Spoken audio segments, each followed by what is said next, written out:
Hi, and welcome to Best in Tesla and the new show Overflow episode 21. We got some nice updates on Tesla's semi-truck, which is really starting to kick into high gear. And we have the biggest attack on Tesla yet. And we are seeing politicians making big change to the laws to make sure they don't fall behind on full self-driving cars. And Figure AI might have been teaming up with the UBS. And we had the third person in the world to receive the Neuralink brain implant, making speechless people speak again via AI. And Tesla's two volume models, the Model 3 and Y, are still leading the BEV race here in Europe. And Tesla's full self-driving is driving all the way up to the Everest base camp. And Elon Musk had another big announcement. All of this and much more in today's episode. Let's dive right in.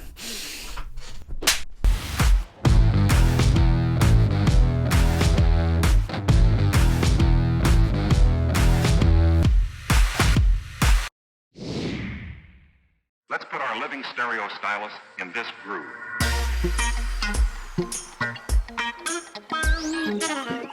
Dan Priestley shares some new videos about one of Tesla's most underappreciated product, the Tesla semi-truck. I'm Dan Priestley, and I lead the semi program here at Tesla. Welcome to the inside of the semi factory up here on the Gigafactory Nevada campus. We've been spending the last several months constructing this building, mostly with the walls, all of the pillars and columns that you see behind me, laying concrete, putting the roof on, and now it's time to populate the building. This factory is designed with an annual capacity of 50,000 units a year. So over the next several quarters, we're going to be industrializing this factory, installing the equipment, and preparing for high volume production. First units are set to be on the line by the end of this year, and we'll be ramping the factory throughout 2026. The Tesla Semi is designed to be directly swapped in for diesel trucks without having to compromise. This is an instrumental product in helping advance Tesla's mission. There's a lot of exciting stuff coming through the next year, not just here in the factory, but also on the product itself. Over the last few years, our pilot semis have been out in the world, operating in fleets such as Tesla's own internal operations, showcasing electric trucking is ready for scale. And Tesla does have 83 job posting about the semi-truck production, so they are getting ready for full production on this very important product for Tesla. And it's important because a greenhouse gas emission made by transportation in the US, about 18% come from the trucking industry, even though they only stand for about 1.1% of the fleet. These diesel semi-trucks are some really bad air polluters, and to not have them driving around in our cities toxifying our air and making noise pollution as well, this is going to be such a big deal for all of us. Electrifying the heavy-duty truck segment is an essential part of transitioning the world to a sustainable future. But as Jan just confirmed again, Tesla is not kidding around when it comes to making an impact with the Tesla semi-truck and are aiming for 50,000 units in maximum production from this one factory. That would be enough to take about 15% market share if they can sell all of them in the US. But I don't think that will be a problem at all. Pepsi has already shown they can replace their diesel truck 1-to-1, and they have huge amount of maintenance and fuels savings. So electric semi-truck will become a no-brainer for companies, as it will be financial suicide to try to compete in transportation if you were up against someone that are driving an electric semi-truck that are so much cheaper to run and operate. Also because in the US the incentive for EV semi-trucks are extremely high. Not only is there a federal subsidy of $40,000, but there is also state subsidies, like New York has a state incentive of $185,000. So combine the two and your company will get $225,000 discount on an electric semi-truck. That is just insane. This will make the Tesla semi-truck the bargain of the century, as Pepsi has not just bought 86 electric semi-trucks from Tesla that has been able to replace the diesel truck 1-to-1 and save them huge amount of money on fuel and maintenance, but in the not so distant future, Pepsi will be able to get an over-the-air update and suddenly they have 83 autonomous electric semi-trucks. That will save the company something like $60,000 to $70,000 a year per truck, as they no longer need a driver. And then they can get an Optimus robot in each truck that will help getting cargo in and out of the semi-truck. That would be a wild sight. So this makes Tesla semi-truck the no-brainer bet in the market. You would feel so bad if you had just spent $300,000 on an electric semi-truck from Mercedes or Scania or Volvo, as those trucks will never be able to drive themselves. But Pepsi's Tesla semi-trucks that they have got a couple of years ago will, and someone like Pepsi has 10,000 semi-trucks in their fleet. So just the savings on not having a driver would be about $650 million a year, every year.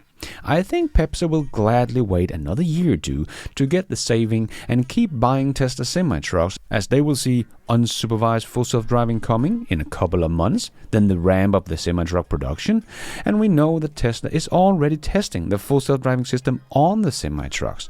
So this will happen, and then save Pepsi $650 million every year going forward when they had got all their trucks from Tesla, while it's helping Pepsi to get to their emission goal and save them money in the progress. I think that's what you call a win-win-win situation.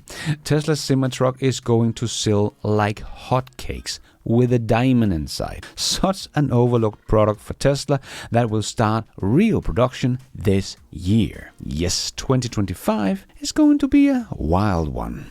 We are seeing politicians make some big change to the laws to make sure they don't fall behind on full self-driving cars. We are seeing that things are really starting to move around the world, as I have been talking about for years, that no one wants to be left behind in the race for autonomy, and the cars will eventually be safer than us humans, so I don't think regulatory approval will be that difficult as many have said. And we are seeing that in the US, now they want to have countrywide approval, not state by state, for autonomous vehicles. And we are seeing the EU Commission even out saying that Europe has to make full self-driving a top priority to save the European auto industry, so they don't fall behind the US and China. And even in my country of Denmark, where we don't even produce cars, we see an unexpected progress in adopting full self-driving technology, with a vote scheduled for the 20th of May 2025 to potentially allow full self-driving systems, countering earlier fears that Denmark would lag behind in the EU. And if voted for, it will take effect by July this year. Danish road traffic authorities' recent recommendation to simplify the application process for testing autonomous vehicles follow the act to amend the Road Traffic Act, signaling a shift toward embracing connected and autonomous vehicles, where they will also be allowed to be tested in real traffic. So this is also a big change here in my country. So as you can see, countries are starting to make new rules to make sure they don't get left behind in this autonomous future we are about to step into. So, like I have been saying for years, when the first full self-driving unsupervised will be able to be deployed at scale and everywhere because it's a general solution, I think it will catch on like a virus.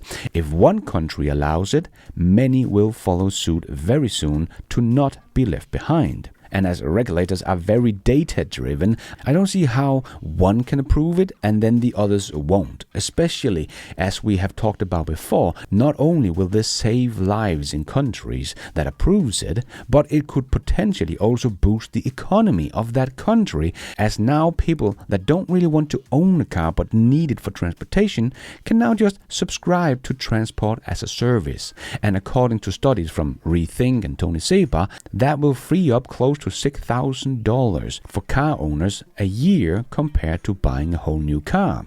But it will even be cheaper than the operating cost of an old paid-off car. According to Rethink X, it will still be about $2,000 cheaper per year to have transport as a service instead of just keeping your old ICE car running. So that free up capital of $6,000 per person a year that doesn't have to own and operate their own car anymore will suddenly be going back into the economy, and that person can go out and buy more stuff for about $6,000 a year. So this will automatically boost a country's economy. So don't try to tell me that if Norway approve full self-driving robotaxis and they see lives saved and economy gets a boost, that Denmark and Sweden don't want to follow suit? Of course they will. Every European country will. But I did make a video about how Tesla's move of making the Model Y the first robotaxi was a brilliant idea. So if you want to learn more, check that one out, link down below. The attack on Tesla continues, but some of them are pissing off ministers in Germany. Teslarati wrote about the biggest attack yet on Tesla. As they wrote, for months people opposing Elon Musk have called him a fascist with zero evidence. Now the state of New York is threatening to close Tesla showrooms, stripping the company of its right to do business in the state. This is a political attack of proportions we cannot begin to imagine, weaponizing a company's right to the free market because of its CEO political views, which has been to eliminate excessive government spending, is about as damaging to the US economic reputation as anything. This is an attack on free speech and the free market. Yeah, for an outsider like me looking in, this looks very, very bad. I thought it was supposed to be the land of the free. But we also saw some attacks on Tesla in Germany, as the Berlin senator calls Tesla Nazi car that pissed off Brandenburg, since Giga Berlin is a giant employer. The senator wrote, "Who wants to drive a Nazi car?" Well, apparently a lot of people, as Adolf Hitler's car company, Volkswagen, is one of the biggest car brands in the world. She was not talking about the Volkswagen in the picture. The Tesla. Sorry, my mistake. But it's not easy with all that real Nazi connection there is in the industry. Other than Elon, of course, throwing his heart out to the American people. So easy to get confused these days.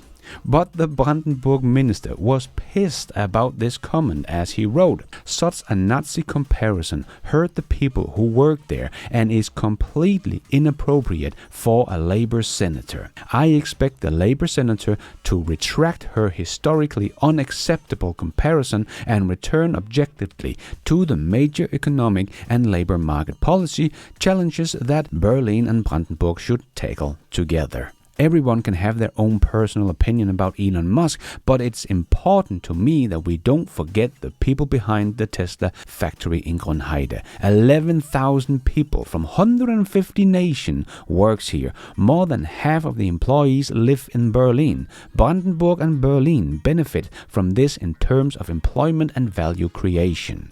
But Berlin's CDU parliamentary group leader Kirk Stettner was more direct, stating that the Berlin senators opposed was a dangerous relativization of Nazi terror and thus also the Holocaust. Yeah, all in all, just a very distasteful comment from the senator. Don't think she will get re-elected next time.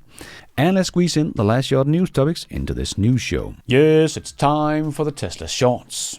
We have seen Figure AI show off a video on X in February that showed robots sorting small packages on a conveyor belt. And now we're hearing that UBS might be in talks with them for humanoid robots. Do you remember when Tesla said a couple of years back that they would make humanoid robots and everyone laughed and no one could see the use case for them? Well, I guess they're not laughing anymore.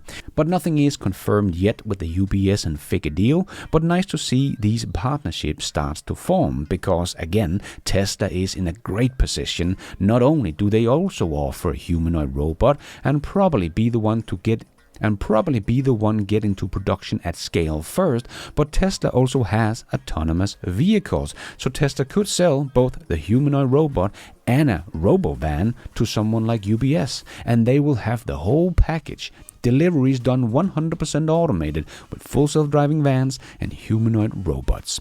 Tesla is just so well positioned in this race.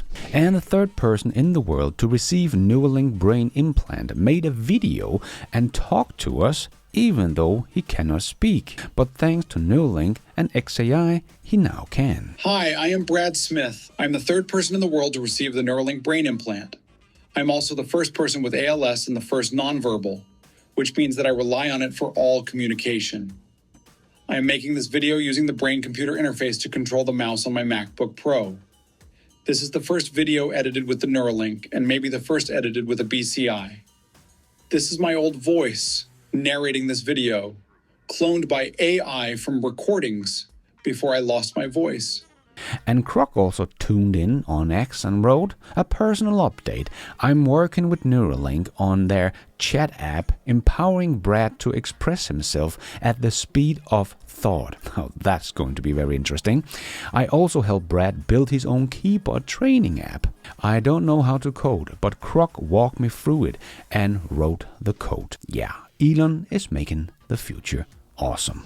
And the Chinese continue to test the hell out of the full self-driving system. Here is a couple of guys who are using the full self-driving for a nearly 4,000 kilometers trip from Henan to Everest base camp. They have reached the 5,130 meter Dongda mountain pass and will continue forward. Now that is one hell of a journey, and has probably been very relaxing, as the car has done most of the driving. The great thing about driving in high mountains in an electric car is also that they don't lose any power in the altitude like an ICE car would. EVs are just better in every single way. And Ray for Tesla keeps us all up to date with reporting from China, as he wrote on X. This Chinese Tesla fan bought a Model X in 2020 and purchased full self-driving options. Due to full self-driving not available in China for so long, he sold it last year and bought an Xpeng X9 primarily to experience NGP, their navigation autopilot, one of the top intelligent driving system on the market.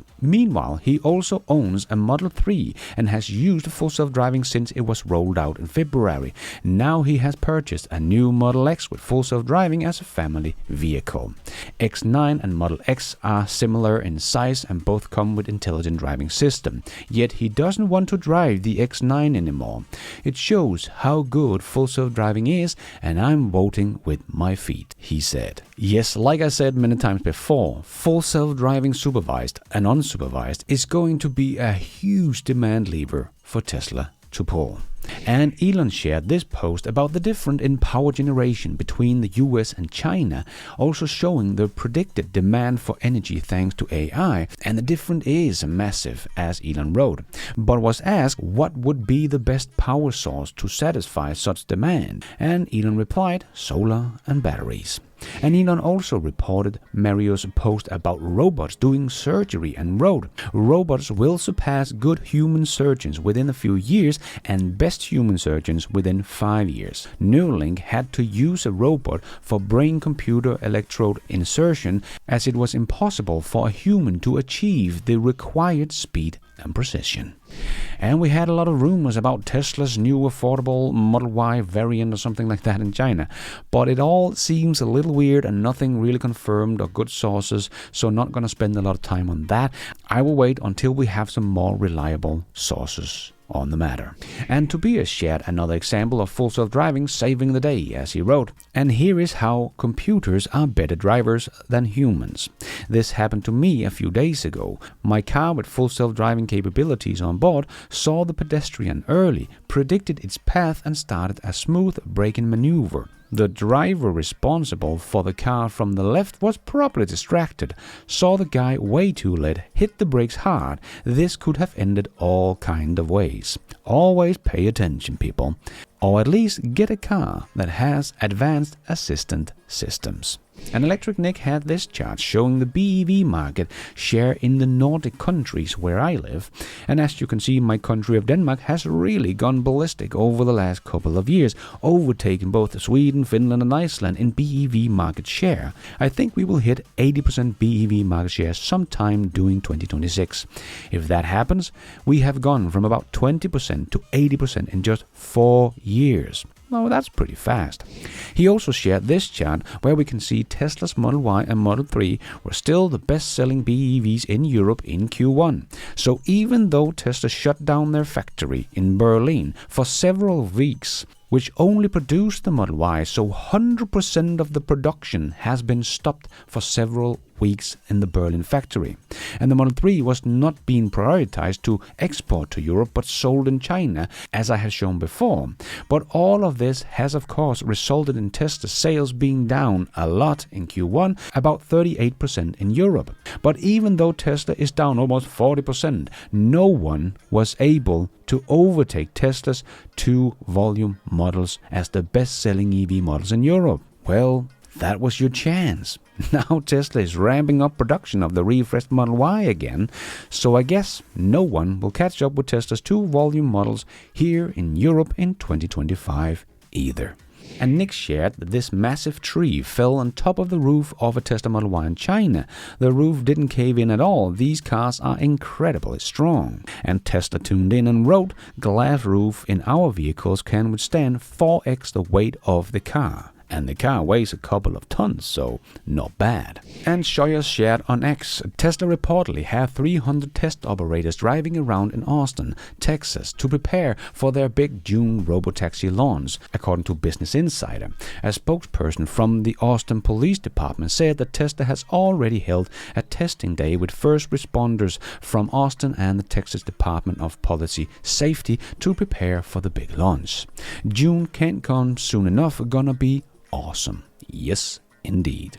And Tesla Europe shared one of the first French owners of the new Model Y that has been a long-time Tesla owner since 2019. And the part they shared from the article was, "But what matters most to me is the constant evolution of the vehicle's interface through over-the-air update. Instead of owning a car that loses value, I have one that becomes even more efficient over time." Yes, owning a Tesla is just different compared to anything else on the market. And Elon made another big announcement as he wrote on X. Next week, Croc 3.5 early beta release to Super Croc subscribers only. It is the first AI that can, for example, accurately answer technical questions about rocket engines or electrochemistry. Croc is reasoning from first principle and coming up with answers that simply doesn't exist on the internet. Wow, Croc is quickly turning into something special. That is all we have time for in this Overflow News Show. Hope you enjoyed it. If you did, don't forget to hit that like button. It really does help this video out a lot so others can find it on YouTube. And if you did like it, maybe you want to consider hitting that subscribe button, notification bell, so you don't miss out on future videos just like this one. And if you're already a subscriber to the channel, thank you so much for the support. But if you want to support the channel even more, remember you can, for as little as $1, become a patron of this channel or become a member of the YouTube channel to get a shout out as some extra perks like early access, ad-free versions of my videos, exclusive videos. So hit the members button or check out Patreon to find out more. And don't forget to follow me on X. I post pretty much all the news as it comes out and a lot more. And check out the merch store to get some merchandise and support the show. It is also possible to support the show without becoming a member or a patron. There is a donation option down below or on my website bestintesla.com. You can also become an executive producer and get news articles, exclusive videos, behind the scenes, and access to all my research charts and spreadsheet also on bestintesla.com, or as simple as hitting the super like button. And thank you for watching. And until next time, take care out there and be nice.